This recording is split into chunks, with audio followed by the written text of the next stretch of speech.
ఈ రాష్ట్రంలో ఏ పేద కుటుంబం కూడా ఇల్లు అనేది లేకుండా ఉండటానికి వీలు లేదని చెప్పి చాలా స్పష్టంగా నిర్ణయాలు తీసుకొని ముందుకు పోతున్నటువంటి ప్రభుత్వం.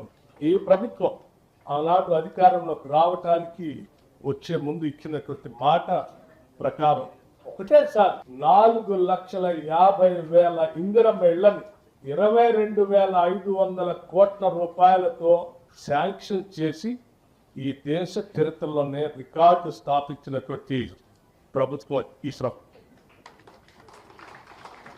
ఇది ఆషామాషి వ్యవహారం కాదు. ఒక్కొక్క ఇంటికి 5 లక్షల రూపాయలతో శాంక్షన్ చేసి ఏదో శాంక్షన్ చేసి ఇల్లు వదిలిపెడతాం, కట్టుకున్న తర్వాత ఎప్పుడు పడితే అప్పుడు వెసులుబాటు ఉన్నప్పుడు డబ్బులు ఇస్తామనేటువంటి ఆలోచన కాకుండా ప్రతి వారం శాంక్షన్ చేసిన ప్రతి ఇంటికి పేదవాళ్ళకి డబ్బులు రిలీజ్ చేస్తూ ముందుకు నడుస్తున్నటువంటి ప్రజాప్రతినిధి.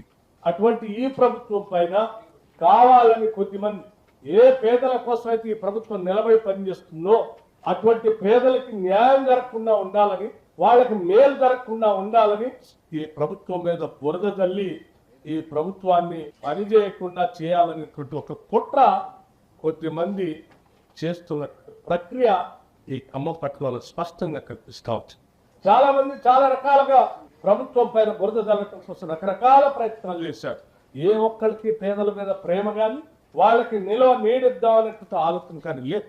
కేవలం పేదల నిస్సహాయతను అడ్డం పెట్టుకొని కొద్దిమంది మాఫియా లాగా తయారై అక్కడ ఒక వ్యవస్థను ఏర్పాటు చేసి సమాంతరమైనటువంటి వ్యవస్థను ఏర్పాటు చేసుకొని ఆ పేదల దగ్గర డబ్బులు వసూలు చేసి వాళ్ళకి ప్రభుత్వ పరంగా రావాల్సిన ఏర్పాటు చేయాల్సినటువంటి వసతులు ఏమీ రాకుండా అడ్డంగా నిలబడి కరెంటు కావాలంటే కరెంటు లేదు, నీళ్లు కావాలంటే నీళ్లు లేదు, పిల్లలు చదువుకుందామంటే బడి లేదు.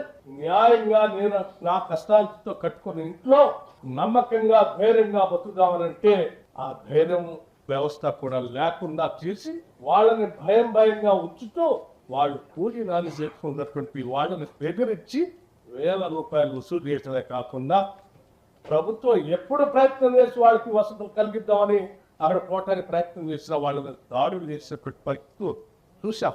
ఈ ప్రభుత్వం ఆలోచన చేసి మానవతా దృక్పథంతో అక్కడ ఉన్నటువంటి పేదవాళ్ళకి అందరికీ రాష్ట్ర వ్యాప్తంగా ఏ రకంగా అయితే ఇల్లు లేని పేదవాళ్ళకి ఇల్లు ఇచ్చి మనం నిర్మాణం చేసి ఆత్మగౌరవంతో బతికేటట్టుగా చేస్తా ఉన్నామో ఈ వెలుగు మట్టిలో ఉన్నటువంటి అర్హత కలిగిన పేదవాళ్ళకు కూడా ఆత్మగౌరవంతో అక్కడ బతకడానికి కావాల్సిన వ్యవస్థను ఏర్పాటు చేయాలని చెప్పి ఆలోచన చేసే ఈ కార్యక్రమాన్ని ముందుకు తీసుకుపోయి